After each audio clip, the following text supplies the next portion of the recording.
First, the centre. Then, the east wing. Nearly half of Champlain Tower South's 136 units ripped apart.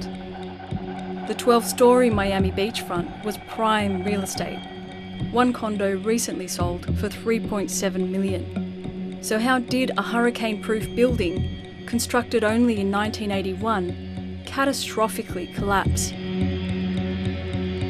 It was due for extensive repairs to its rusted steel and damaged concrete, although this is typical of a building exposed to salty ocean air.